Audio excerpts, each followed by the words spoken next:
Assalamualaikum warahmatullahi wabarakatuh. Alhamdulillah, tidak pernah berhenti kita memuji Tuhan kita Allah yang kita yakin sedang mendengar, sedang melihat, sedang mengetahui semua gerak-gerik kita. Dan tentu kalimat ini kita ucapkan dengan harapan agar segala kebutuhan kita untuk roda kehidupan di muka bumi ini terpenuhi olehnya, karena dia telah menjadikan kalimat ini sebagai kalimat berterima kasih kepadanya, dan dia akan menambah nikmat dan mempertahankan apa yang sedang diberikan kepada kita.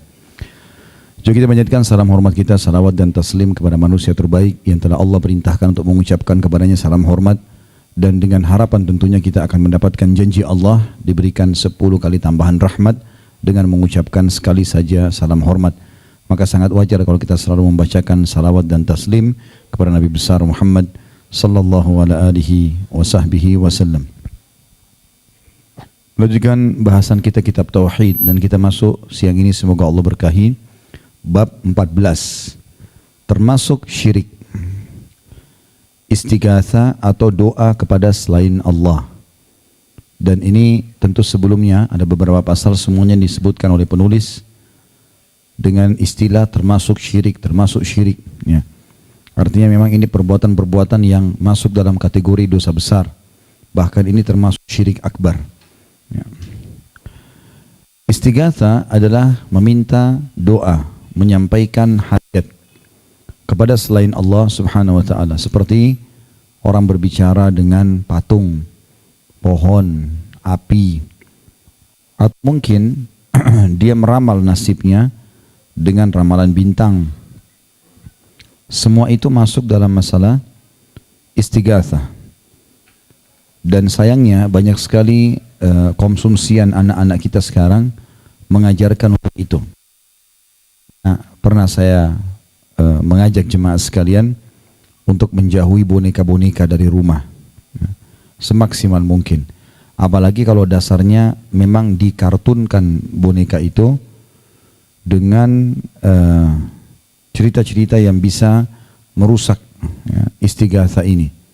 Seperti misalnya kita selalu atau punya gambaran tentang Doraemon misalnya, boneka yang bisa berbicara kemudian bisa mengeluarkan apa saja dari perutnya, sehingga anak yang megang atau pemilik boneka itu bisa minta tolong kepada dia walaupun dalam keadaan darurat. Mungkin kita orang dewasa menangkap itu, oh ini kartun, lucu, kreativitas, seni, apalah bahasanya. Tapi bagi anak-anak kita berbeda. Terlebih lagi kalau kita memang sengaja memberikan boneka Doraemon di kamarnya. Maka yang ditangkap sama dia apa? Seperti kartun itu. Mungkin kita tidak sadar pada saat dia mau tidur diajak bicara bonekanya. Mungkin dia minta sesuatu padanya. Maka ini masuk dalam masalah akidah. Dan banyak contoh-contoh yang lain tentunya. Bapak Ibu mungkin jauh lebih tahu dari saya. Banyak sekali jenis-jenis kartun-kartun yang harus kita jauhi dari anak-anak kita, karena memang meminta tolong kepada selain Allah subhanahu wa ta'ala. Seperti yang banyak dikonsumsi hampir semua anak Indonesia, mungkin tidak asing dengan kartun cerita anak Hindu yang dikenal dengan anak dewa ya. Itu selalu diputar dengan serial-serialnya. Saya pernah temukan, kebetulan anak-anak saya batasi sekali, tidak boleh mereka mengkonsumsi televisi karena banyaknya acara-acara yang bisa berpengaruh pada mereka. Satu waktu pernah TV menyala di rumah, mungkin habis mati lampu terus nyala gitu ya. Terus terlintaslah kartun itu. Anak kecil yang badannya berwarna biru gitu kan. Terus kemudian anak-anak saya duduk. Biasanya memang mereka tanya ke saya dulu, ini boleh atau enggak gitu. Maka pada saat itu mereka tanya. Saya duduk bersama mereka. Saya duduk kurang lebih 25 menit atau 30 menit menonton kartun itu. Karena saya ingin tahu isinya apa. Subhanallah, 30 menit itu sudah cukup membuat anak kita syirik. Luar biasa gitu. Jadi diceritakan pada saat itu dewa hujan sedang ngambek, marah dengan penduduk bumi, sehingga dia tidak turunkan hujan. Dewa hujan ya, kita tahunya dalam Islam Allah subhanahu wa ta'ala yang menurunkan hujan, yang mempergantikan siang dan malam dan menciptakan apapun. Tapi ini digambarkan tidak, ada dewa. Dan digambarkan di situ, dewa itu lagi duduk di singgasananya di atas awan, di sebelahnya ada dayang-dayangnya, kemudian ada seperti kerajaan, ada buah-buahan, dan dia lagi makan sambil dia mengatakan, saya sedang marah kepada penduduk bumi. Dan terus tiba-tiba kena hujan tidak turun-turun, si dewa kecil yang di bumi ini, lalu dia marah, kenapa manusia di bumi tidak dikasih air, lalu dia menantang dewa itu berantem. Dan betul-betul berkelahi gitu. Dia datang, dewa itu ditarik, ditaklukkan lah segala macam, akhirnya tunduk kepada dewa kecil itu yang tadinya bermain-main sama anak-anak biasa gitu. Maka ini fatal sekali. Mungkin kita pun yang dewasa bisa merusak pikiran kita ya. Oh ini mungkin memang ada dewa ini kali, ada dewa itu, dewa ini yang bisa ini, bisa itu. Mungkin. Bagaimana dengan anak kecil yang masih fitrah? Maka bahaya sekali ini. Ya. Dan banyak sekali contoh-contoh yang lain. Biasanya awal bibit. Ya. Akhirnya muncul istighatha, berdoa kepada selain Allah subhanahu wa ta'ala. Contoh yang lain juga banyak sekali orang. Semoga Allah kasih hidayah. Pada saat sholat sibuk mengatakan iyyaka na'budu wa iyyaka nasta'in. Kepadamu kami menyembah, hanya kepadamu kami menyembah. Hanya kepadamu kami minta tolong. Selesai salam, minta-minta di kuburan sebelah masjidnya. Baik mana komitmen tadi yang Anda ucapkan itu? Hanya kepadamu ya Allah, hanya kepadamu ya Allah. Kenapa masih minta ke kuburan? Kalau kuburan itu dianggap bisa memberikan manfaat, kenapa kita tidak yakin pemilik tanah, batu, dan mayit yang ada dalam kuburan itu lebih mampu? Belum ada satu riwayat pun Aisyah radhiyallahu anha pada saat Nabi SAW meninggal dan kuburan Nabi di dalam kamar tidurnya Aisyah. Belum pernah satu kali riwayat pun, padahal Aisyah masih hidup 30 tahun sekian setelah Nabi SAW meninggal. Gitu kan. Tidak pernah dia mengatakan tiap hari misalnya, atau pernah satu kali aja buka pintu rumah Nabi SAW atau rumahnya mengatakan silakan minta-mintalah di kuburan Nabi karena ini Nabi. Beristighatsalah, minta tolonglah. Atau tawaflah di kuburannya, tidak pernah ada. Bagaimana sekarang ada di antara kita yang mengerti? Begitu pula dengan kuburan Abu Bakar, kuburan Umar, kuburan para syuhada Badar, syuhada Uhud. Tidak pernah ada riwayat satupun sahabat datang ke sana mengambil tanahnya, taruh air di sana, sehingga akhirnya dilakukan oleh orang-orang sekarang tidak ada contohnya sama sekali. Ya, dengan alasan ini kuburan orang soleh. Siapa lebih soleh dari Nabi SAW? Siapa lebih soleh daripada para sahabat, daripada syuhada Badar dan Uhud yang sudah jelas-jelas dapat jaminan surga? Ya. Diangkat oleh Syekh Muhammad rahimahullah, bab ke-14 termasuk syirik istighatsah atau doa kepada selain Allah. Dalil pertama surah Yunus ayat 106 yang berbunyi, A'udzubillahi minasyaitonirrajim, wa la tad'u min dunillahi ma la yanfa'uka wa la yadurruk, fa in fa'alta fa innaka idzan minadh dhalimin. Jangan pernah kamu menyembah. Ini bahasa umumnya, terjemahan umum, tapi kalau bahasa letterletnya, wa la tad'u, doa, dakwah. Jangan berdoa. Janganlah kamu berdoa atau menyembah apa-apa yang tidak memberi manfaat, tidak pula memberi mudarat kepadamu selain Allah. Pohon kah, batu kah, kuburan kah, api lah, apa saja. Jangan minta tolong pada mereka. Sebab jika kamu berbuat demikian, maka sesungguhnya kamu kalau begitu termasuk orang-orang yang zalim. Makna zalim adalah menzalimi diri sendiri sehingga kena hukuman Allah gara-gara dia melanggar. Yang kedua, tapi ini masih lanjutan ayat 107 surah Yunus.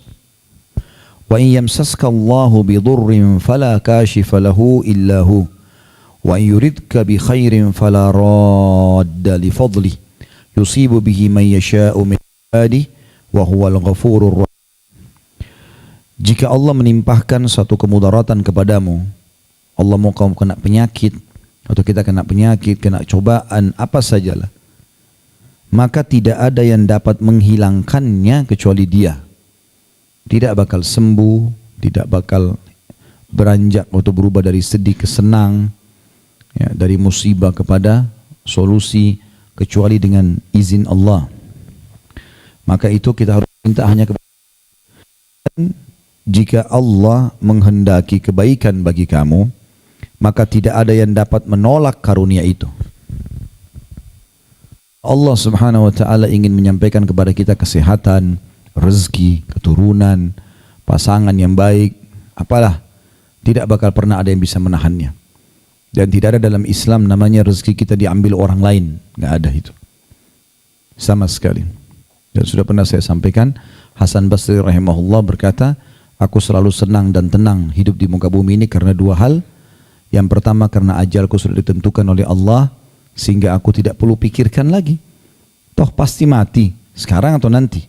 Ya sudah, tinggal beramal saja. Dan aku selalu senang dan tenang karena rezekiku sudah ditentukan tidak akan diambil oleh orang lain. Maka tidak perlu berpikir ke sana sini. Kalau Allah berikan kepada kita cobaan, tidak ada yang bisa menahannya. Biar kita datang ke seorang raja dunia, seorang ahli bela diri, kalau Allah mau kita tergelincir, jatuh, ya, keseleo, apa saja, sakit, pasti kena. Sebaliknya kalau Allah mau berikan manfaat kepada kita, biar seluruh muka bumi ini tidak mau, tetap akan sampai ke kita. Ya. Ini landasan dasar akidah. Dia memberikan kebaikan itu kepada siapa yang dikehendakinya di antara hamba-hambanya, dan dialah yang maha pengampun lagi maha penyayang. Artinya orang yang minta kepadanya akan dikasih, dan selalu minta yang baik saja, jangan minta yang buruk. Pernah ada sahabat stroke seluruh badannya kecuali wajahnya, dan stroke-nya aneh sekali, sampai menjadi buah bibir di Madinah, dan akhirnya sampai kepada Nabi SAW. Nabi datangi, lalu kata Nabi SAW waktu lihat orang ini, kau berdoa apa sama Allah? Kata dia, saya mengucapkan, ya Rasulullah, ya Allah, kalau seandainya ada hukuman yang akan menimpa saya di akhirat, maka percepatlah di dunia. Maka kata Nabi SAW, subhanallah, maha suci Allah, kenapa kau minta sesuatu yang bisa menyusahkanmu? Kenapa kau tidak katakan Rabbana atina fid dunya hasanah wa fil akhirati hasanah wa qina adzabannar? Minta kebaikan di dunia, kebaikan di akhirat. Banyak orang begitu, anaknya sakit, dia lalu bilang, daripada anak saya sakit, saya saja. Kenapa dia yang mati, kenapa bukan saya? Ya. Ini kalimat tidak boleh semua diucapkan, ini bisa jadi doa. Kenapa kita nggak bilang, ya Allah, pertahankanlah kesehatanku dan sembuhkanlah anakku? Kenapa tidak kita katakan, ya Allah, panjangkan umurku dan berkahi agar aku bisa beribadah dan ampuni orang tuaku yang sudah meninggal ini? Kenapa harus kita doakan keburukan? Jadi harus doanya yang baik-baik dan berprasangka baik sama Allah. Tidak boleh kita sangka buruk. Kata Abdullah bin Mas'ud radhiyallahu anhu, tidak ada sesuatu yang paling baik diberikan Allah kepada seorang hamba daripada prasangkaan baik dengan Allah. Walaupun mungkin di mata kita itu sebuah cobaan, sebuah masalah, tapi Allah tidak menimpahkan kecuali dengan hikmahnya. Allah akan menyampaikan kita pada sesuatu yang mungkin kita tidak tahu apa itu. Yakinlah di setiap ujung cobaan ada janji Allah yang besar. Kalau kita sabar, kita lalui dengan tenang, selama memang kita benar, nggak ada masalah. Kalau kita salah, kita beristighfar, bertaubat, juga akan selesai masalahnya. Tapi kalau tidak, kita pilih jalan yang lain, maka pasti kita akan mentok ke masalah itu, makin rumit, tidak ada jalan keluar, makin membesar dan seterusnya. Kemudian dari selanjutnya, setelah Yunus 107 adalah surah Al-Ankabut ayat 17. A'udzu billahi minasyaitonir rajim. Innal ladzina ta'buduna min dunillahi la yamliku lakum rizqan fabtaghu indallahi rizqa wa'buduhu washkuruhu lahu ilaihi turja'un. Sesungguhnya yang kalian sembah selain Allah, sembah ini adalah tunduk, patuh, cinta, memohon, diberikan sesuatu, berlindung dari sesuatu, itu namanya sembah. Iyyaka na'budu, hanya kepadamu kami cinta, kami tunduk, kami patuh, kami memohon, kami berlindung. Ya. Kata Allah, sesungguhnya yang kalian sembah selain Allah, mohon-mohon kepadanya, tidak mampu memberikan rezeki kepada kalian. Dan makna rezeki adalah kebutuhan. Semua yang kita butuh, roda kehidupan di muka bumi ini, semuanya itu adalah rezeki. Jadi jangan mengurung rezeki itu, teman-teman, hanya pada harta saja. Tapi mata kita bisa menangkap cahaya rezeki, telinga kita bisa menangkap suara rezeki, lisan kita masih bisa mengeluarkan suara rezeki, tangan kita masih bisa menjamah, kaki masih berlangkah, seluruh anggota tubuh berfungsi, itu rezeki. Makanya kata Nabi SAW, siapa yang bangun di pagi hari, badannya sehat, punya makanan hari itu, dan juga punya naungan rumah, ya, maka dia orang yang paling kaya. Ya, biar juga orang miliarder, tapi kalau penyakitnya banyak, gak berguna hartanya. Maka rezeki itu sangat luas. Allah mengatakan, sesungguhnya yang kalian sembah selain Allah tidak mampu memberikan rezeki kepada kalian. Maka mintalah rezeki itu di sisi Allah. Dan sembahlah dia. Ini saksi bahasan kita. Tunduklah, cintalah, patuhlah, memohonlah pertolongan, berlindunglah dari keburukan. Maksudnya Allah, dan bersyukurlah kepadanya. Hanya kepadanya kalian semua akan dikembalikan. Kemudian surah Al-Ahqaf ayat 5 sampai ayat 6. A'udzu billahi minasyaitonir rajim. Wa man adhallu mimman yad'u min dunillahi man la yastajibu lahu ila yaumil qiyamati wa hum an du'aihim ghafilun. Wa idza husyira an-nasu kanu lahum a'da'an wa kanu bi'ibadatihim kafirin. Dan siapakah yang lebih sesat, kata Allah, daripada orang yang menyembah sembahan-sembahan selain Allah yang tidak dapat memperkenankan doanya sampai hari kiamat. Dan mereka yang disembah-sembah itu, yang diminta-mintai, lalai dari memperhatikan doa mereka. Ya, yang ini yang sering kita berikan contoh. Unik sekali orang yang minta-minta pada patung. Dia yang ukir, dia yang beri nama, dia yang warnain. Lalu kemudian dia yang pikul ke tempat ujung rumahnya kah, di biarahnya kah. Kemudian minta-minta, dipanggil-panggil patung tersebut. Allah bilang itu semua tidak bisa memberikan apa-apa. Lalai. Apa yang dia bisa berikan? Bisa nggak minta aja segelas air deh, setetes air dari patung itu. Apa yang dia bisa lakukan? Allah sudah bilang, siapakah yang lebih sesat, dan siapa yang lebih sesat daripada orang yang menyembah sembahan-sembahan selain Allah yang tidak dapat memperkenankan doa mereka sampai hari kiamat. Biar tiap hari dia berdoa, memohon tidak akan dikasih. Dan mereka selalu lalai dari doa tersebut. Dan apabila manusia dikumpulkan nanti pada hari kiamat, niscaya sembahan-sembahan itu menjadi musuh-musuh mereka dan mengingkari pemujaan-pemujaan mereka itu. Ya, ini banyak sekali, subhanallah. Semoga Allah kasih hidayah. Bahkan di antara kaum muslimin juga ada yang ikut-ikutan, ya, pajang-pajang patung di rumahnya, gitu kan. Sayang sekali. Untuk apa gitu? Suka dengan hewan yang memang boleh dipelihara, pelihara saja. Ayam lah, angsa lah, atau apa gitu ya, yang kira-kira boleh. Maka bisa dipelihara daripada kita pasang patungnya. Ada orang buat kolam ikan harus ada patung angsanya di situ. Atau kolam renang, air mancurnya ikan. Kan gitu. Saya pernah masuk ke satu rumah begitu. Akhirnya saya ingatkan pemilik rumahnya, alhamdulillah akhirnya caranya diakalin. Patung ikannya dipoles kembali sehingga tidak ada bentuk ikan lagi, tapi airnya tetap keluar dari situ, nggak masalah. Saya pernah juga masuk ke satu rumah, salah satu pejabat negara kita, seorang jenderal. Awal sekali saya isi taklim di rumah beliau, sampai sekarang masya Allah masih berjalan. Mungkin tahun 2000-an ya. 2010 waktu itu mengisi, sekitar 7 tahun yang lalu lah. Begitu saya masuk, di pintunya ada harimau. Dan ternyata bukan patung, malah harimau utuh. Mahal ya, diawetkan. Begitu saya masuk, ya gitu, saya lihat. Baiklah, saya belum tegur, saya cuma isi pengajian. Lama-kelamaan sudah 3-4 kali pengajian, alhamdulillah sudah mulai faham sedikit tentang masalah ilmu agama. Lalu lihat, saya tanya gitu, ini apa ini Pak? Patung kah? Apa lukisan? Apa gambar? Oh enggak, ini bukan, ini harimau asli, diawetkan ini. Untuk apa Pak ditaruh di rumah? Ya pajangan. Itu 1 ekor hidup saja, hidup dan mati ini, yang matinya lebih mahal lagi malah. Harganya sekian banyak. Oh, itu kalau bangun masjid bisa ini. Maka dia bilang ini cuma pajangan gitu. Ada maksud lain? Enggak ada. Baik, Bapak sudah tahu belum kalau tidak boleh ada patung di rumah? Ini tadinya kalau waktu masih hidup hewan, gitu kan?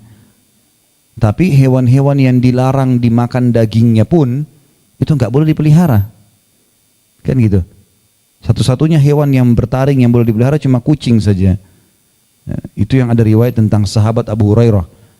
Tapi ular, ya, harimau, singa, nggak ada dalil dalam masalah ini, karena umumnya ulama fikih mengatakan yang haram dikonsumsi dagingnya, haram nilainya kan. Jadi kalau babi haram, maka haram juga ditransaksikan. Ya, begitu juga dengan yang lain-lain yang haram dimakan, yang bertaring misalnya. Maka itu semua tidak boleh. Dan ternyata memang berjalannya waktu, alhamdulillah akhirnya beliau mau, ya, ini diapakan nih? Ya, dibuangkah? Dikasih orang kah? Saya bilang kalau dikasih orang malah sama saja. Bapak mau lebih aman ya sudah musnahkan. Memang harus begitu. Kalau enggak dimusnahin kita mau taruh di mana? Dijual lagi, orang jual lagi. Ternyata setelah itu baru saya tahu, sekian lama saya pengajian, ada 3 ekor. Satu rumah gini. Dan akhirnya waktu saya bilang coba dibacakan ayat ruqyah, kemudian ditiupkan di air lalu dilemparkan ke atau disiramkan ke tubuhnya hewan atau awetan itu. Dan ternyata dia bilang waktu dia lakukan itu, harimau itu mengeluarkan kuku. Padahal sudah diawetkan.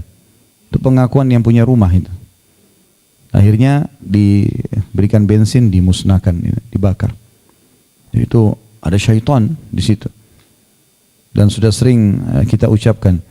Tapi tadi akh yang siapin buku rupanya mengatakan masih belum mendapat buku itu ya. Ada buku yang rumah-rumah yang tidak dimasuki oleh malaikat ya. Nah itu kalau ada bisa dibaca, ada 38 jenis rumah yang dikatakan tidak masuki malaikat, diantaranya yang ada hal-hal seperti ini. Selanjutnya adalah ayat Al-Quran surah An-Naml ayat 62. Bunyinya a'udzubillahi minasyaitonirrajim. Amman yujibul muttarra idza da'ahu wa yakshifus su'a wa yaj'alukum khulafa'al ard a ilahum ma'allah qalilan ma tadhakkarun. Siapakah yang memperkenankan doa orang yang dalam kesulitan apabila ia berdoa kepadanya, dan yang menghilangkan kesusahan dan menjadikan kamu hai manusia sebagai khalifah di bumi? Apakah ada di samping atau selain Allah Tuhan yang lain? Sangat sedikit kalian mengingatnya. Makna mengingatnya adalah mempelajarinya. Jadi manusia banyak tidak mengenal Tuhannya karena tidak mau belajar. Allah turunkan Al-Quran, belajar. Allah utus Rasulnya Muhammad SAW, belajar. Dengarkan Al-Quran, ayat Al-Quran, belajari tafsirnya. Duduk dalam majelis ilmu, belajari hadis-hadis Nabi SAW. Jadi tahu siapa Tuhan kita. Kita tahu juga syariat apa yang diturunkan, hukum apa, mana halal, mana haram. Kita punya panduan hidup, diterapkan. Tapi sayangnya kebanyakan manusia tidak mau mempelajari itu. Ya, masih ada prinsip belajar agama itu bukan hal yang penting, bukan hal yang wajib. Saksi bahasan adalah potongan pertama, siapakah yang memperkenankan doa orang yang dalam kesulitan apabila ia berdoa. Subhanallah, Ikrimah bin Abi Jahal radhiyallahu anhu, sahabat Nabi. Ayahnya Abu Jahal orang meninggal dalam keadaan kafir, tapi Ikrimah masuk Islam. Salah satu sebab dia masuk Islam adalah waktu Nabi SAW masuk ke Mekah, membebaskan kota Mekah, dia melarikan diri sampai ke Jeddah. Di Jeddah dia naik kapal laut menuju ke Afrika, mau melarikan diri. Begitu dia bilang, dia ceritain waktu di tengah lautan, Laut Merah dilewatin, dia bilang ada angin kencang sampai membuat ombak besar sekali. Dan di kapal itu semuanya saya kenal, kata Ikrimah. Semua saya kenal. Ini penyembah berhala semuanya. Sama dengan dia, penyembah berhala. Dia bilang begitu kapal akan terbalik, ya, dengan kencangnya ombak tersebut, tiba-tiba semuanya spontan membuang patung-patung mereka. Ya, ada yang jatuh pecah, ada yang mereka buang sendiri ke lautan. Lalu mereka tanpa sadari mereka mengangkat tangannya ke langit sambil mengatakan, Tuhan selamatkanlah kami. Dan ternyata dengan perbuatan itu ombaknya reda. Yang tadinya mereka minta-minta pada patung-patung tersebut, ditaruh di depannya mohon-mohon, malah tambah deras ombak dan juga makin kencang anginnya. Setelah mereka berdoa langsung kepada Allah walaupun mereka belum mengetahuinya, maka yang terjadi adalah tiba-tiba saja berhenti. Maka Ikrimah pun pulang kembali. Dia bilang kalau memang bermanfaat Tuhan-Tuhan ini, patung-patung ini pastilah memberikan manfaat kepada kami pada saat itu. Maka dia pun pulang, disambut oleh istri di Jeddah, lalu kemudian dia ke Mekah dan mengucapkan syahadat. Sampai itu dia masuk Islam, dia menangis pada saat membaca Al-Quran sambil dia mengatakan, ini adalah perkataan Tuhanku yang aku lalaikan selama ini. Lalu dia mengatakan, ya Rasulullah, aku akan berinfak untuk Islam sejumlah dulu aku dan ayahku memerangi Islam. Jadi dulu Abu Jahal sama dia, Ikrimah ini, membiayai peperangan melawan muslimin segala macam. Dia bilang, saya sekarang akan berinfak menebus semua itu, kesalahanku dan kesalahan ayahku. Walaupun ayahnya meninggal dalam keadaan kufur ya. At-Tabarani meriwayatkan dengan menyebutkan sanadnya, pernah terjadi pada zaman Nabi SAW ada seorang munafik yang selalu mengganggu orang-orang mukmin. Maka berkatalah salah seorang di antara mereka, marilah kita bersama-sama istighatsah kepada Rasulullah SAW supaya dihindarkan dari tindakan buruknya orang munafik ini. Maka ketika itu bersabdalah Nabi SAW, innahu la yustaghatsu bi wa innama yustaghatsu billah. Sesungguhnya tidak boleh istighatsah kepadaku, tapi istighatsalah itu seharusnya hanya kepada Allah saja. Perhatikan ini teman-teman sekalian, Nabi SAW masih hidup loh. Nabi larang sahabat lakukan itu. Bagaimana sekarang setelah Nabi SAW meninggal banyak orang yang minta-minta pada Nabi? Kan ini mestinya mereka kembali kepada hadis ini ya. Seperti di Madinah itu waktu kami masih mahasiswa dulu, biasanya di musim haji mahasiswa Indonesia, ini waktu masih zaman saya di sana ya, saya nggak tahu sekarang. Waktu itu biasa oleh pengurus Masjid Nabawi untuk menjaga kuburan Nabi SAW. Pagi kita kuliah, kami kuliah, sore bisa bertugas, gitu kan. Nah itu di depan kuburan Nabi SAW kita ingatkan jemaah haji dari Indonesia, dari bahasa Melayu, di sini bacakan salam, salawat kepada Nabi SAW. Jangan berdoa di kuburan. Kita selalu ingatkan itu. Kalau mau berdoa, jangan juga menghadap kuburan, menghadap kiblat. Karena kuburan Nabi SAW kalau kita menghadap membelakangi kiblat. Bacakan salawat Ibrahim, kemudian kita menghadap kiblat. Selalu kita ingatkan. Subhanallah, kadang-kadang kalau lalai sedikit saja, itu ada bapak-bapak yang kopiahnya digosok-gosok. Kopiahnya digosok-gosok, cabut kopiahnya, ambil surbannya, gosok-gosok di pintu kuburan Nabi alaihi salatu wassalam.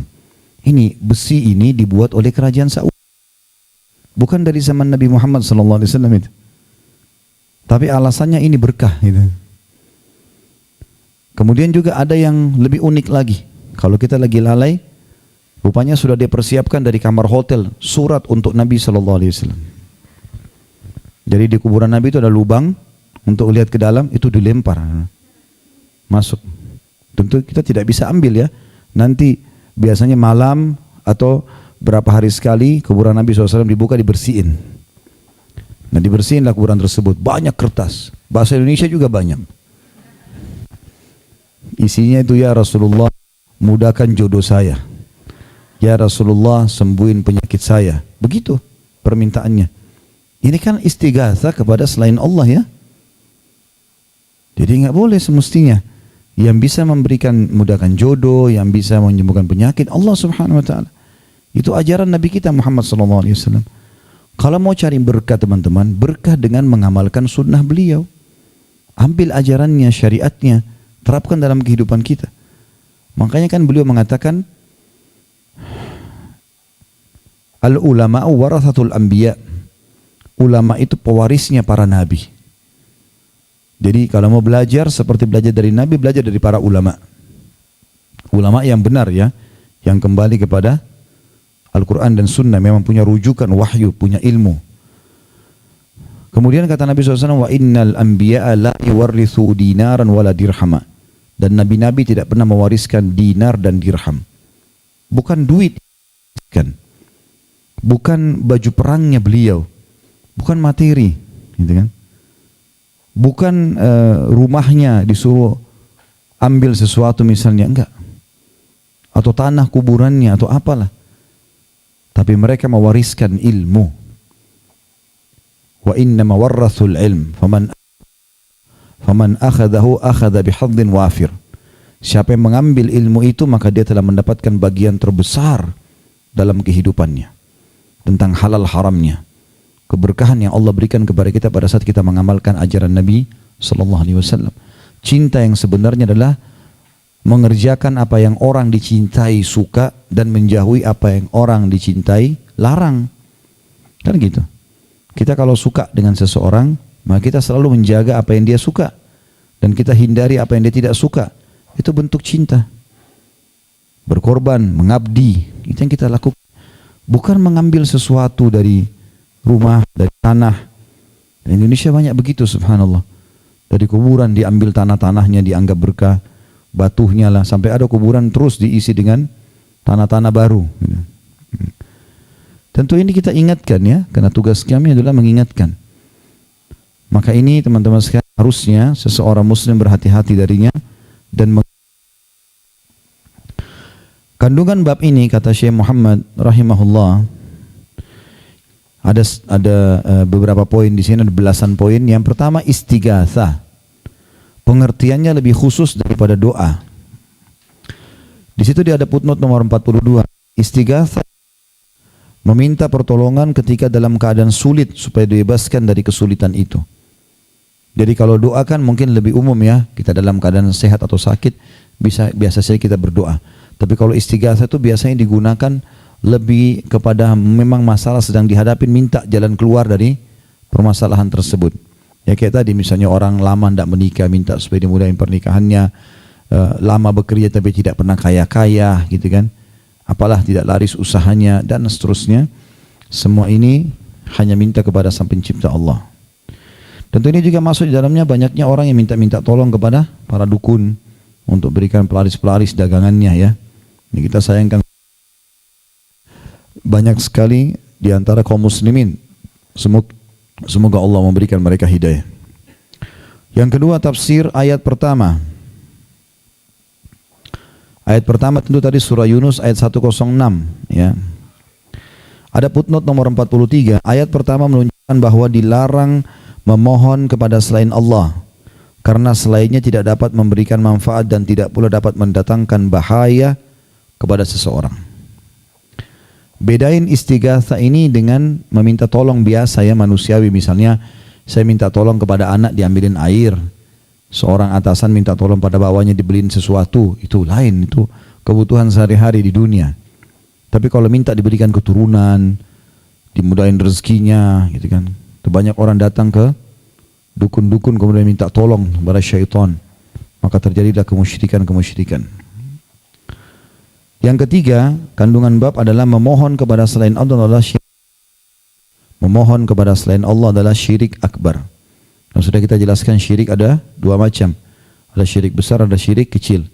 Dan syirik artinya mempartnerkan Allah dengan makhluknya. Dia mengikut sertakan Allah dengan makhluknya. Dalam hal-hal yang merupakan sifat haknya Allah pencipta, seperti menciptakan, memberi rezeki, menyembuhkan penyakit, ya, memudahkan urusan, ini hak kausalitasnya Allah. Kemudian syirik besar ini contohnya banyak, menyembelih kepada selain Allah, berdoa kepada selain Allah. Sudah kita jelaskan yang lalu, juga menggunakan jimat-jimat di badan dan seterusnya.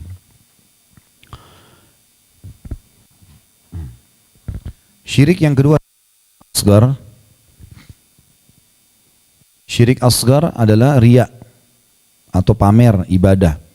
Tapi tentu di sini yang dimaksud adalah istighatsah, minta tolong dalam kesulitan kepada selain Allah, adalah syirik akbar. Dan syirik akbar sudah pernah kita jelaskan, keluar dari agama Islam. Dia harus perbaharui syahadatnya kalau dia taubat, ya. Dan dia kalau tidak taubat, maka dia masuk dalam surah An-Nisa ayat kalau tidak salah 43 atau 47 dengan ayat 116 tentang masalah syirik. Ya, ini tentu nomor ayat kalau saya keliru mohon kan, tapi memang dalam surah An-Nisa kalau saya tidak salah ya. Memang yang satunya di ayat 40-an sekian, yang satunya 100 sekian. Yang saya ingat ayat 43 sama ayat 116. A'udzubillahi minasyaitonirrajim. Innallaha la yaghfiru an yushraka bih wa yaghfiru ma duna dzalika liman yasha. Allah tidak akan mengampuni dosa syirik kalau dia meninggal dalam keadaan kufur syirik pada hari kiamat, dan Allah masih mengampuni selain dosa syirik itu. Jadi dimaafkan oleh Allah kalau selain syirik. Yang keempat, bahwa orang yang paling soleh sekalipun kalau dia melakukan perbuatan ini untuk mengambil hati orang lain, maka ia tergolong orang yang zalim, musyrik. Siapapun dia tidak boleh sama sekali.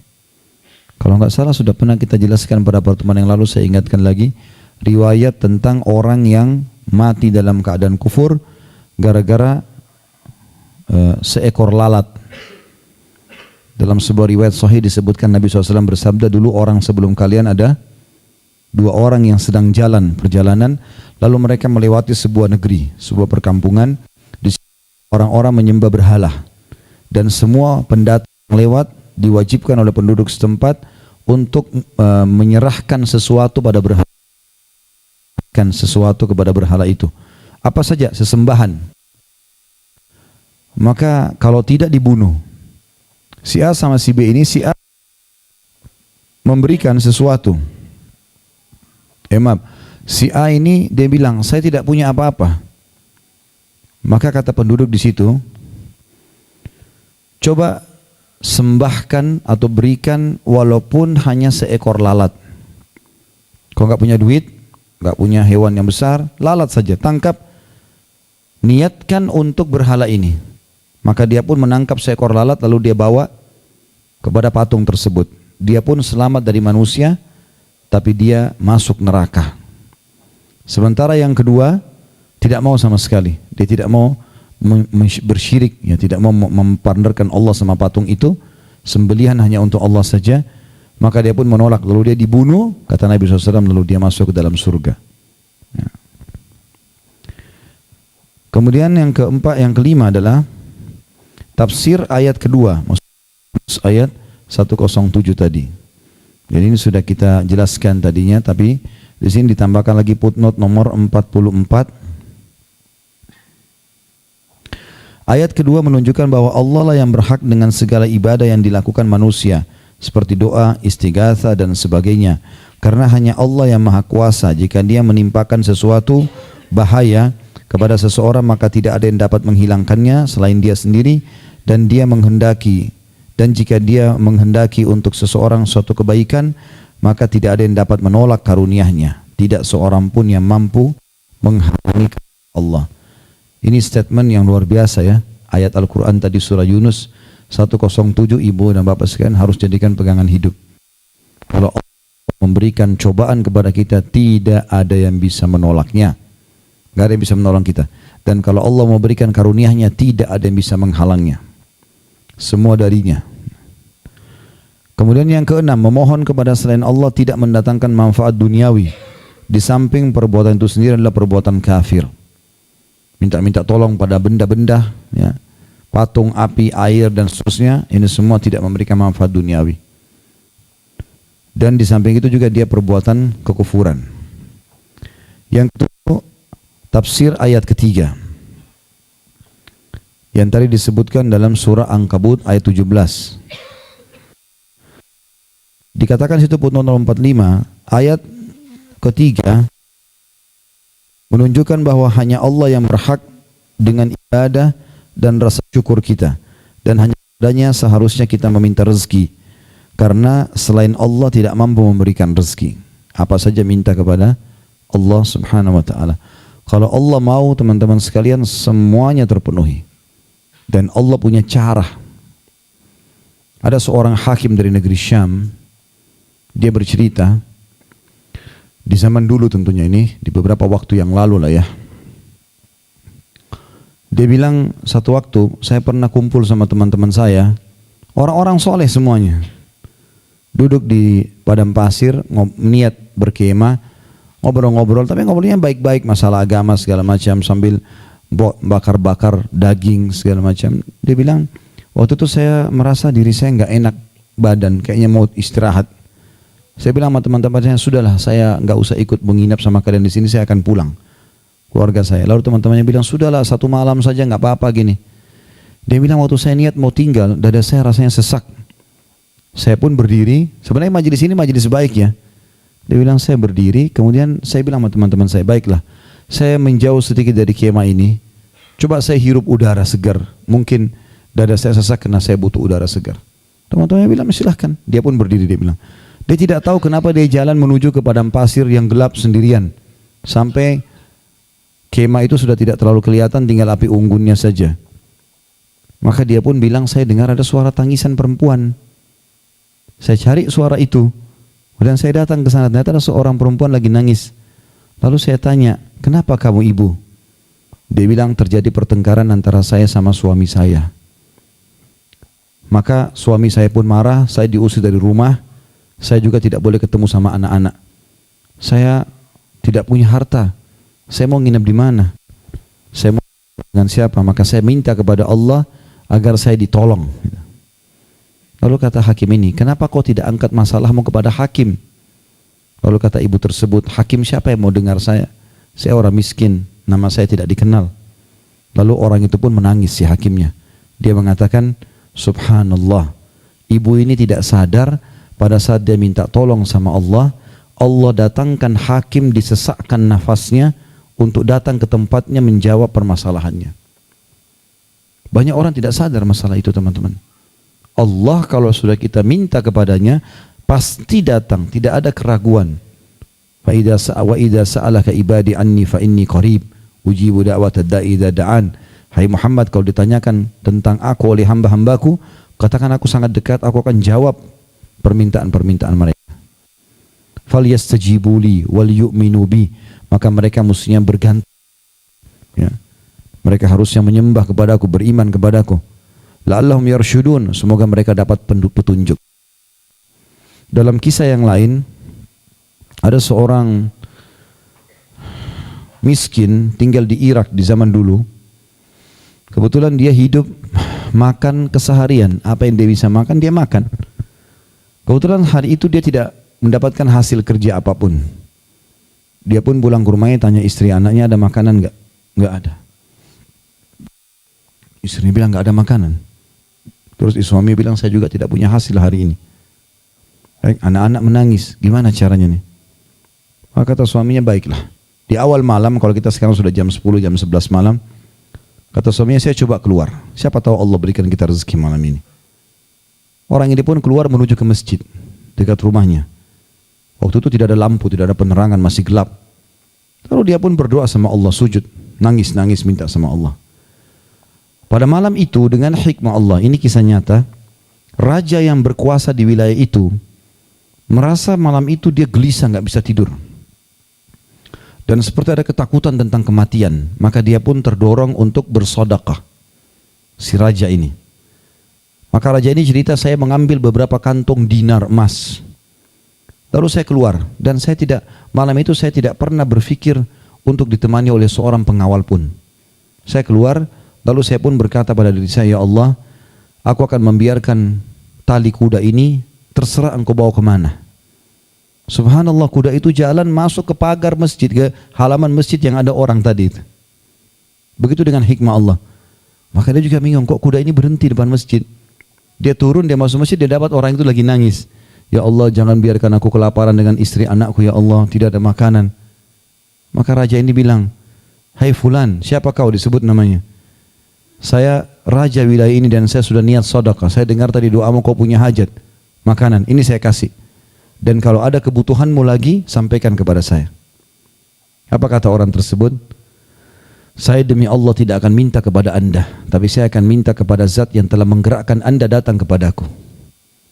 Itu kalimat tauhid, kembali kepada Allah subhanahu wa ta'ala. Allah kalau terlibat, teman-teman sekalian, biar seluruh dunia ini benci sama kita, Allah bisa membalik keadaan. Nabi Muhammad SAW waktu berdakwah di Mekah, hampir satu Mekah benci sama beliau. Sebagian kecil sahabat. 13 tahun dakwah di Mekah cuma 153 orang dari sekian puluh ribu orang yang masuk Islam. Tapi dengan kesabaran, dengan keyakinan akhirnya terbalik keadaan. Sampai hijrah ke Madinah, berhasil memenangkan peperangan sampai merebut Mekah. Akhirnya tidak meninggal kecuali Jazirah Arab sudah masuk Islam semuanya. Dan terus ajaran beliau SAW tersebar justru dengan hikmah Allah Subhanahu Wa Taala. Ya. Jadi kita harusnya teman-teman sekalian menggantungkan nasib kepada Sang Pencipta Allah Subhanahu Wa Taala dan terbiasa komunikasi dengan Allah. Apa saja komunikasikan sama Allah.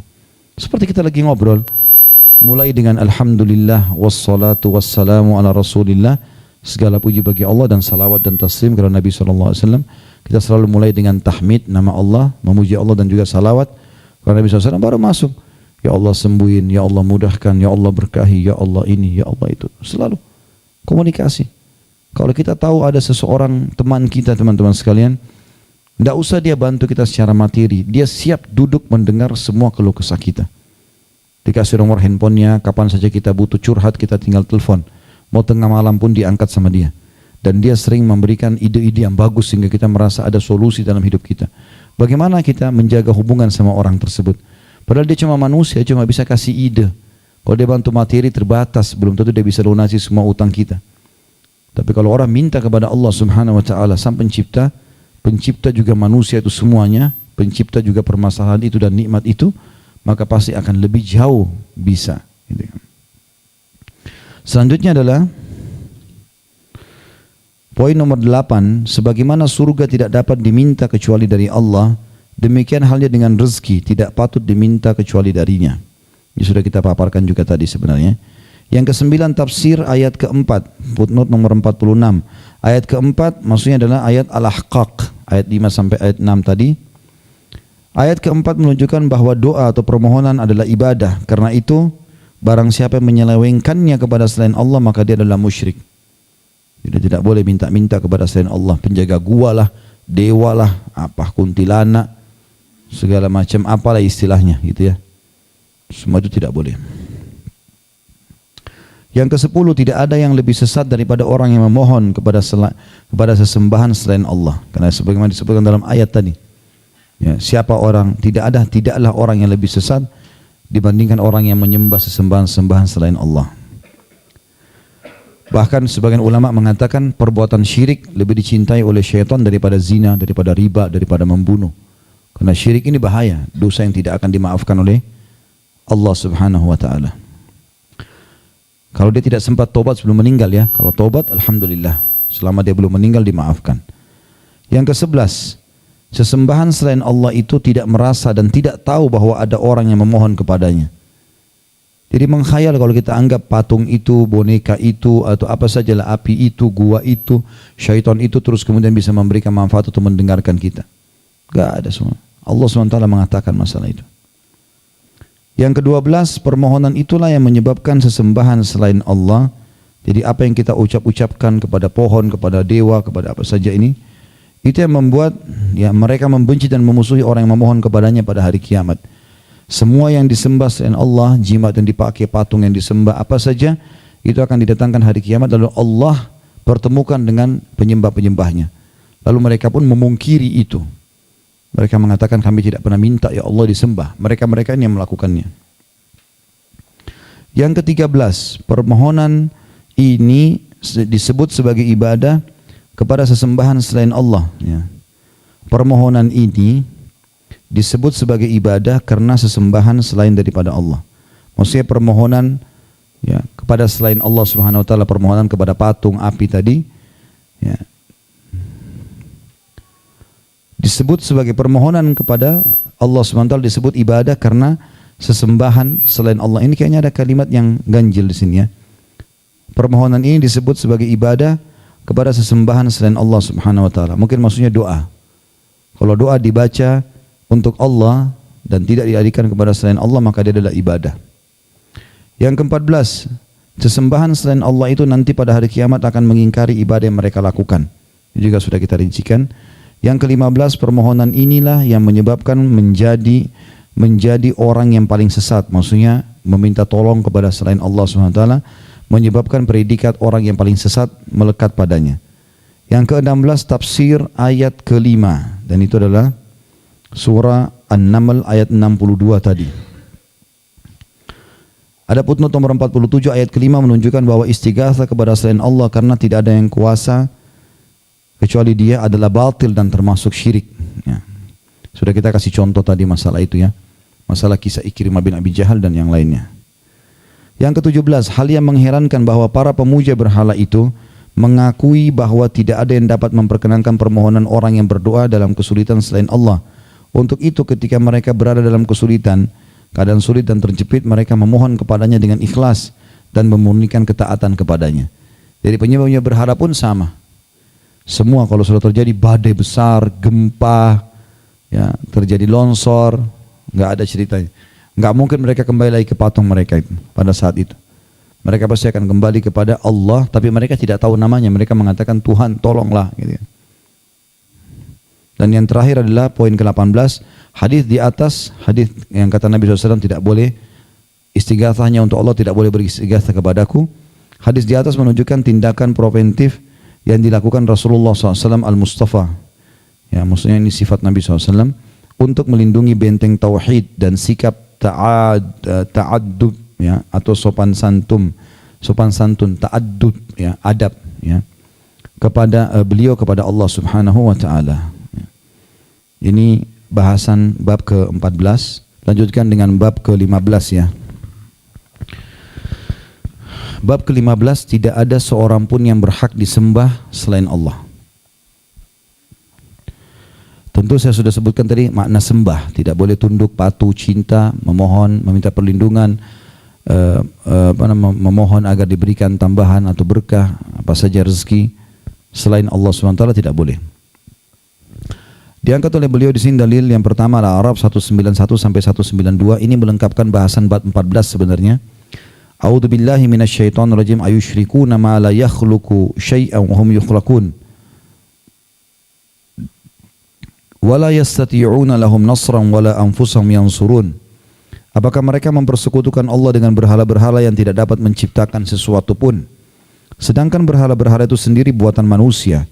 Dan berhala-berhala itu tidak mampu memberi pertolongan kepada penyembah-penyembahnya, dan kepada dirinya sendiri berhala-berhala itu tidak dapat memberi pertolongan. Kalau datang gempa, datang banjir, atau ada orang yang sengaja memukulnya, memecahkannya, tidak ada terjadi apa-apa. Kalau masih ingat pernah saya ceritakan Amr bin Jamuh radhiyallahu anhum. Amr bin Jamuh ini seorang sahabat Nabi yang penyembah berhala. Dulunya belum masuk Islam. Waktu Islam pertama masuk di Madinah, dia tidak mau ikut-ikutan. Pokoknya dia tetap mau sembah berhala. Lalu anak-anaknya yang sudah beriman, sudah masuk Islam, datang kemudian mengotori patung ayahnya. Dikotori dengan kotoran manusia. Maka ayahnya besok pagi itu sudah bangun, dia kaget. Lalu dia bicara sama Tuhannya sendiri, sama patungnya. Dia bilang, siapa yang kotorin kamu nih? Kenapa kau tidak melawan?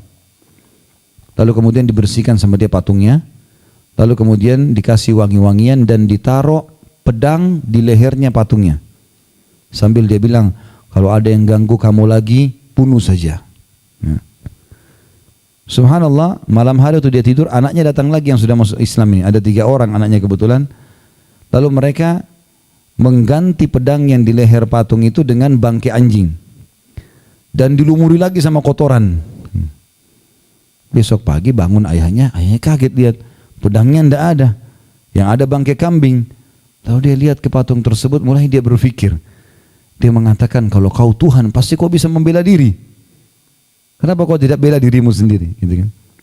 Tapi begitulah subhanallah, akhirnya Amr bin Jamuh masuk Islam gara-gara rasional seperti itu. Bahkan di zaman era sekarang banyak sekali orang sembah selain Allah SWT ya. Jepang dengan teknologinya, dengan terkenal orang-orang pintarnya, masih menganggap kaisar mereka anak dewa matahari, matahari Tuhan. Gitu. Padahal matahari terbenam, dan sudah diceritakan dalam Al-Quran bagaimana Ibrahim alaihissalam tidak mau menyembah matahari ataupun bulan karena hilangnya. Ada saatnya dia muncul, ada saatnya dia hilang, gitu kan. Tapi seperti itulah subhanallah.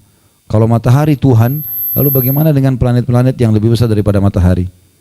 Hari ini sekarang ditemukan dengan teknologi canggih, ada planet ya di angkasa sana yang mirip seperti matahari, api semua, tapi 11,7 miliar lebih besar daripada matahari. Itu ditaruh di gambarnya itu, ilustrasinya itu ditaruh di pameran Asmaul Husna di Madinah. Jadi kalau teman-teman kalau lagi haji sama umrah, di Masjid Nabawi bagian belakang sebelah kanan, di luar pagar sebelah kanan itu, bagian belakang ada pameran Asmaul Husna. Kita kalau masuk kita bisa lihat itu. Banyak sekali di situ penjelasan tentang Al-Jabbar, Al-Ghafur, Asy-Syakur, mana realisasinya, apa maknanya dari hadis. Ada cuplikan-cuplikan film tentang ombak yang keras, kemudian lahar yang panas, apalah segala macam fenomena alam. Terus hewan-hewan, ya beragam macam burung-burung dengan warnanya, hewan-hewan buas, hewan yang besar, yang kecil dan seterusnya. Dan itu terakhir pada saat kita mau keluar ada di dinding besar ditaruh itu. Ditulis itu matahari, di atasnya ada planet lagi satu lebih besar dari matahari sekian kali lipat, sampai yang paling terakhir itu baru sampai situ ya ilmu pengetahuan kita. Mungkin nanti ke depannya 10-20 tahun mungkin ada teknologi lagi, mungkin lebih jauh daripada itu. Seperti kita mungkin 15 tahun yang lalu belum kenal HP kali ya, atau mungkin 20 tahun lalu lah. Mungkin masih belum ada HP mungkin. Sekarang subhanallah sudah di tangan kita semuanya, bahkan anak kecil kita bisa pakai ya. Bahkan fasilitas kita sekarang banyak sekali yang zaman dulu tidak ada. Qarun itu yang dari kaum Nabi Musa yang ditenggelamkan oleh Allah, dia teman-teman sekalian, karena dulu tidak ada bank, tidak ada penyimpanan uang di bank, maka dia harus buat gudang semuanya disimpan emas dan peti-petinya besar-besar, harus dipikul sekian banyak orang karena hartanya banyak.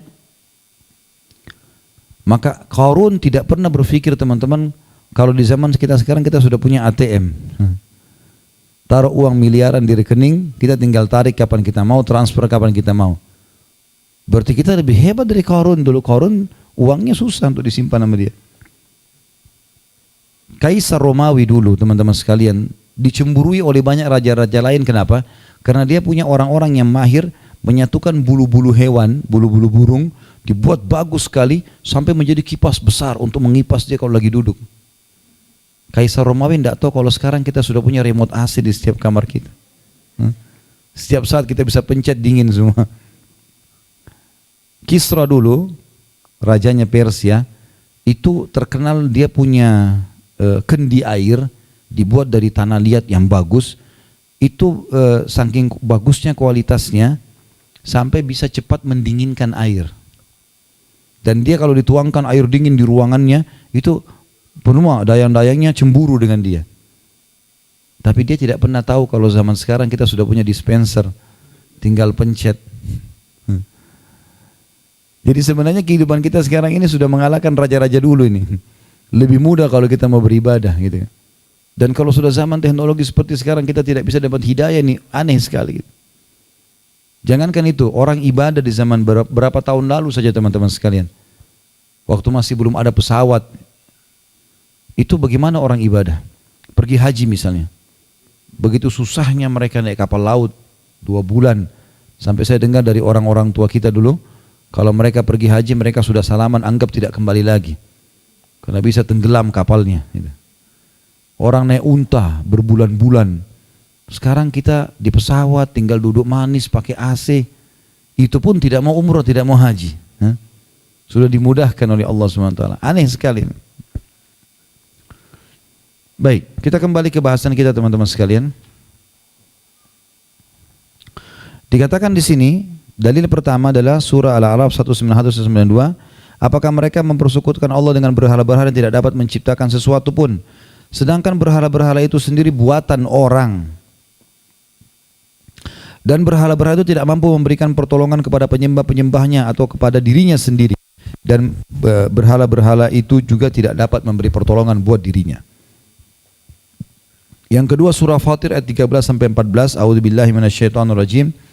Walladzina tad'una min dunihi ma yamlikuna min kitmir in tad'uuhum la yasma'u du'aakum walau sami'u mastajabu lakum wa yaumal qiyamati yakfuruna bisyirkikum wa la yunabbi'uka mithlu khabir. Dan orang-orang yang kalian seru sembah selain Allah tidak mempunyai apa-apa walaupun setipis kulit ari. Mau patung, mau api, mau syaitan, mereka tidak punya setipis kulit ari, enggak ada kemampuannya. Jika kalian menyeru mereka, mereka tidak mendengar seruan kalian. Dan kalau mereka mendengar pun, mereka tidak dapat memperkenankan permintaan kalian. Dan di hari kiamat mereka akan mengingkari kesyirikan kalian. Dan tidak ada yang dapat memberitahukan keterangan jelas seperti ini kepada kalian, sebagaimana telah diberikan oleh Zat yang Maha Mengetahui. Diriwayatkan dalam Sahih Bukhari Muslim dari Anas radhiyallahu anhu, dia berkata, Syujjan Nabiyyu sallallahu alaihi wasallam yauma Uhudin wa qusirat rubaiyatuhu kaifa yufli qaumun syajju nabiyyuhum fanazalat laisa laka minal amri syai'. Al-Imran 128. Pada waktu peperangan Uhud, Nabi SAW terluka di bagian kepala dan gigi taring beliau. Jadi luka bagian keningnya berdarah dan giginya sempat pecah SAW. Maka beliau bersabda, bagaimana akan beruntung satu kaum yang melukai Nabi mereka? Lalu Allah menurunkan firman-Nya, tidak ada sedikit pun campur tanganmu dalam urusan mereka itu.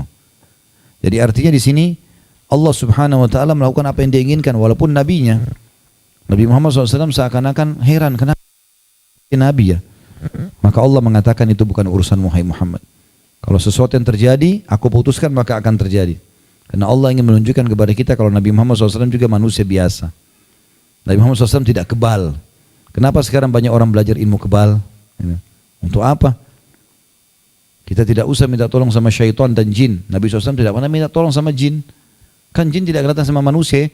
Waktu terjadi perang Uhud, perang Badar kan enak sekali panggil mereka, suruh cekik-cekikin aja tuh orang kafir Quraisy. Tapi enggak dilakukan. Tenaga dalam dari jauh kan bisa terpental ya. Tapi enggak dilakukan. Manusiawi lawan. Itu ibrah pelajaran. Kita akan bacakan setelah membaca dua ayat tadi, Al-A'raf 191, 192 dan Fatir 13 dan 14, kita masuk ke riwayat hadis Sahih Bukhari Muslim dari Anas radhiyallahu anhu. Beliau berkata, dan ini tadi sudah kita jelaskan ya, gambaran umumnya, syajja atau syujjan Nabi sallallahu alaihi wasallam yauma Uhudin wa qusirat rubaiyatuhu faqala fakaifa yuflihu qaumun syajju nabiyyahum fanazalat laisa laka minal amri syai'. Pada waktu peperangan Uhud terjadi, Nabi SAW terluka di bagian kepala dan gigi taring beliau. Maka beliau pun bersabda, bagaimana akan beruntung satu kaum yang melukai nabi mereka. Lalu turunlah ayat, tidak ada sedikit pun campur tanganmu dalam urusan mereka itu. Kita lanjutkan sekarang ke hadis setelahnya, karena ini tadi sudah paparkan juga. Hadis Bukhari juga dari Ibnu Umar radhiyallahu anhu bahwasanya ia mendengar Rasulullah SAW setelah terluka di bagian kepala dan gigi taringnya di sewaktu perang Uhud berdoa tak kala mengangkat kepalanya dari ruku pada rakaat terakhir dalam solat subuh, Allahumma al'an fulanan wa fulana ba'da ma yaqul sami Allahu liman hamidah Rabbana walakal hamd. Ya Allah, laknatnya si fulan dan si fulan, yaitu seusai beliau mengucapkan sami Allahu liman hamidah Rabbana walakal hamd. Jadi maksudnya adalah beliau membaca kunut ya, Nabi SAW membaca kunut pada saat membahas masalah Al-Imran 128. Nabi SAW sempat merasa marah dengan orang-orang Quraisy yang melukai tubuh beliau. Maka beliau pun membaca pada saat bangun dari rukuknya Sami Allahu liman hamidah, mendoakan agar orang-orang itu dilaknat oleh Allah. Sesudah itu, sesudah doa Nabi SAW, turunlah firman Allah Al-Imran 128, laisa laka minal amri syai'. Tidak ada sedikit pun campur tanganmu dalam urusan itu hai Muhammad. Dan menurut riwayat lain beliau mendoakan semoga Safwan bin Umayyah, Suhail bin Amr dan Al-Harith bin Hisham dijatuhkan atau dijauhkan dari rahmat Allah. Maka turunlah firman Allah Al-Imran 128, laisa laka minal amri syai'. Tidak ada sedikit pun tanganmu dalam urusan mereka. Hadis-hadis ini menjelaskan kepada kita dengan Al-Imran 128 bagaimana Allah Subhanahu wa taala berperilaku semaunya Allah. Walaupun Nabi sallallahu alaihi wasallam tidak bisa ya, memohon kepada Allah apa yang dia inginkan, kalau Allah tidak kabulkan maka tidak dikasih. Di sini Nabi SAW Nabi dan beliau dilukai oleh musuhnya orang kafir. Tapi Nabi SAW diperintahkan untuk mendakwahkan Islam. Ternyata beliau mendoakan agar dilaknat orang-orang ini. Maka turunlah firman Allah Subhanahu wa taala, tidak ada campur tanganmu sedikitpun hai Muhammad dalam masalah itu. Kamu harus minta petunjuk kepadaku dulu supaya aku bisa memberikan panduan. Apakah harus didoakan buruk atau aku akan berikan petunjuk. Kemudian dalam surah Asy-Syu'ara 214 Allah juga berfirman, A'udzubillahi minasyaitonir rajim, wa anzir ashiratakal aqrabin, dan berilah peringatan kepada kerabat-kerabat terdekatmu hai Muhammad. Mulai dari mereka. Maka beliau pun berdiri lalu beliau bersabda, ya ma'syara Quraisy, ishtaru anfusakum la ugni ankum minallahi syai'a, ya Abbas bin Abdul Muttalib la ugni anka minallahi syai'a, ya Safiyyatu ammata Rasulillah la ugni anki minallahi syai'a, ya Fatimatu binta Muhammadin salini mimma lima syi'ti la ugni anki minallahi syai'a.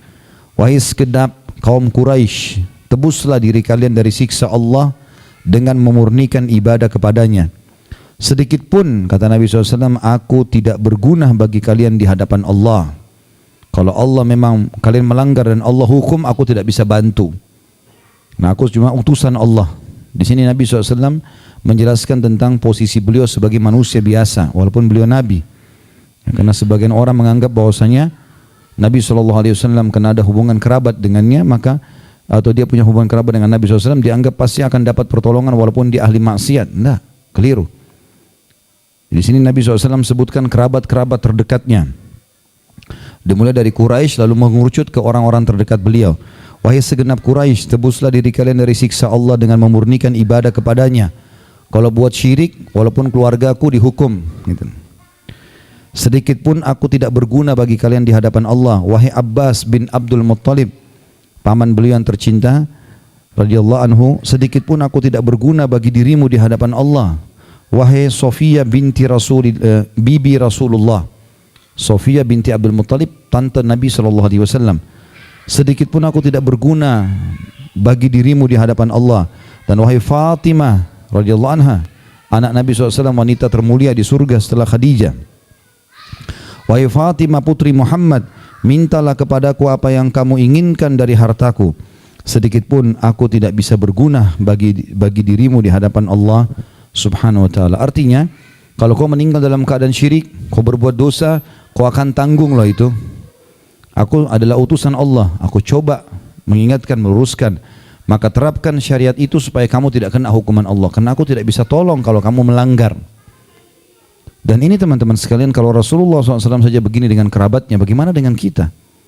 Ada orang berpikir, tidak apa-apa deh saya soleh. Laki-laki misalnya ayah atau ibunya, saya soleha. Tetapi anak saya sekarang belum sholat, belum tutup aurat, nggak apa-apalah. Mungkin nanti saya orang tuanya bisa bantu. Nggak bisa.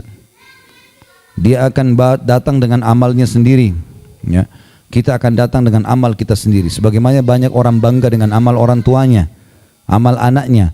Anak saya itu hafal Quran, itu anaknya. Ayah saya itu suka rajin sholat di masjid, padahal dia tidak. Itu ayahnya. Ya. Ibu saya suka baca Quran di pagi hari, itu ibunya. Kamunya bagaimana gitu? Dianya bagaimana? Maka ini harus difahami teman-teman. Kita sendiri harus beramal. Sampai keluar istilah dalam pepatah bahasa Arab, laisal fata man yaqulu kana adbi kada wa kada. Bukanlah seorang anak muslim yang cerdas yang mengatakan dulu ayahku begini dan begitu. Walakinnal fata man yaqulu ha anadza. Tapi seorang anak muslim yang cerdas adalah yang mengatakan, ini loh aku sekarang. Dia beramal, dia berbuat. Dia terapkan perintah Allah, dia tinggalkan larangan Allah. Ya. Kandungan bab ini yang pertama, tafsir kedua ayat tersebut di atas. Ya. Footnote nomor 48, kedua ayat tersebut maksudnya adalah ayat disebutkan dalam surah Al-A'raf dan surah Fatir. Ya. Kedua ayat tersebut menunjukkan kebatilan syirik mulai dari dasarnya, karena makhluk yang lemah ini yang tidak mempunyai kekuasaan apa-apa tidak dapat dijadikan sebagai sandaran sama sekali, dan menunjukkan pula bahwa Allah lah yang berhak dalam segala macam ibadah yang dilakukan manusia. Yang kedua, kisah perang Uhud di mana Nabi SAW menghadapi luka dan beliau marah dengan orang-orang yang melukainya lalu melaknat mereka. Tapi belum ada instruksi dari Allah Subhanahu wa taala. Belum ada instruksi dari Allah Subhanahu wa taala. Maka Allah Subhanahu wa taala turunkan ayat menegur nabinya Muhammad sallallahu alaihi wasallam. Enggak ada urusanmu di situ hai Muhammad, tunggu instruksiku baru jalankan, gitu kan. Ini mirip juga dengan surat Tahrim ayat 1 di mana Nabi sallallahu alaihi wasallam dulu pernah mengharamkan madu karena kecemburuan yang terjadi di antara istri. Maka Nabi SAW mengatakan, hari ini aku haramkan madu. Lalu Allah turunkan ayat pertama surat Tahrim. Hai Nabi, kenapa kau berani-berani mengharamkan apa yang telah Allah halalkan hanya untuk mencari ridho istri-istrimu? Jadi nggak boleh, gitu kan. Berarti memang keputusan mutlak di tangan Sang Pencipta Allah SWT, tentu dengan tetap mulia dan tingginya derajat Nabi Muhammad SAW. Tapi Allah ingin memberikan kepada kita sebuah prinsip dalam beragama, adalah kita akan menolong diri kita sendiri. Kalaupun kita sudah selamat, baru kita bisa memberikan syafaat kepada orang lain. Nabi Muhammad SAW akan memberikan syafaat pada hari kiamat. Tapi kalau orang meninggal dalam keadaan syirik, nggak bisa dibantu. Kufur nggak bisa dibantu. Muslim masih ada terbuka pintu celahnya. Dan yang sedang kita bahas adalah bab syirik, kan. Jadi kalau memang dia beristighatsah minta tolong kepada selain Allah, sembah-sembah selain Allah, menggunakan jimat dan seterusnya, maka itu akan bermasalah buat dia sendiri. Dan Nabi SAW membahasakan ini kepada Abbas radhiyallahu anhu, kepada Sofia radhiyallahu anha, kepada Fatimah radhiyallahu anha. Ini semua adalah orang-orang tercinta yang ada di sekitar Nabi Muhammad sallallahu alaihi wasallam. Yang ketiga, Rasulullah pemimpin para rasul dalam sholat subuh telah melakukan kunut. Sedang para sahabat yang berada di belakangnya, beliau mengucapkan amin.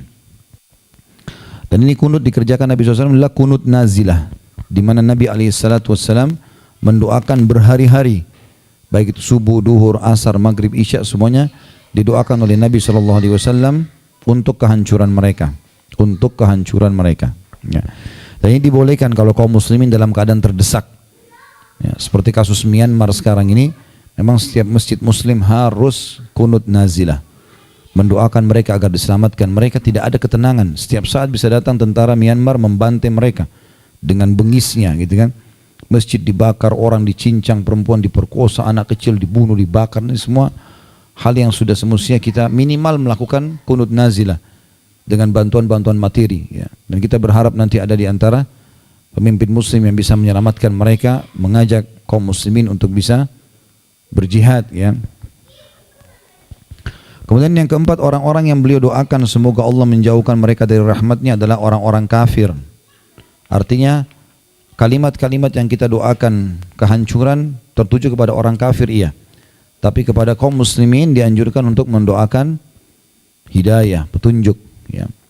Dan orang-orang kafir ini pun didoakan keburukan oleh Nabi SAW karena jelas-jelas mereka keluar ingin memerangi Islam. Jelas-jelas mereka keluar untuk memerangi Islam.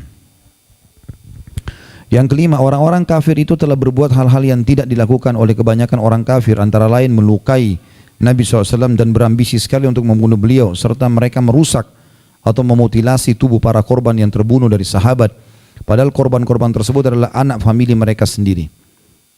Dan ini menyebabkan adanya kunut nazilah.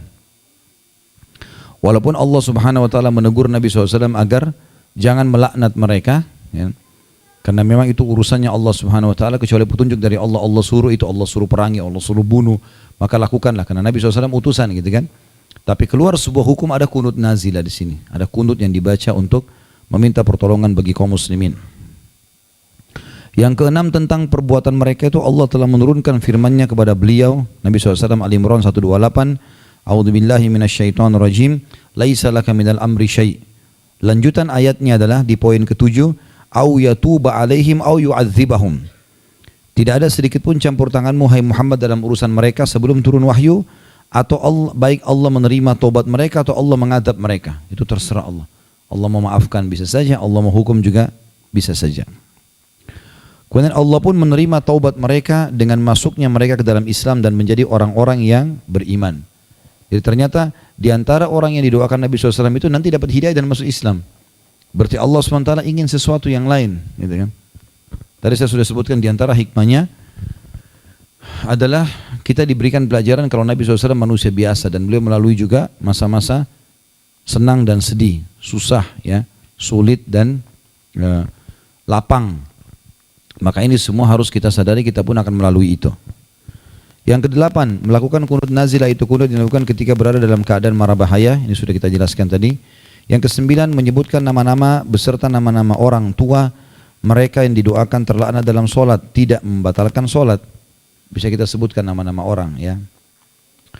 Tentu di sini sekali lagi teguran Allah SWT kepada Nabi SAW karena belum waktu itu turun wahyu khusus untuk menyampaikan kepada Nabi SAW ini dilaknat atau ini diberikan hidayah. Tapi setelah itu tentunya Allah Subhanahu Wa Taala memberikan hidayah kepada sebagian orang yang telah didoakan oleh Nabi SAW.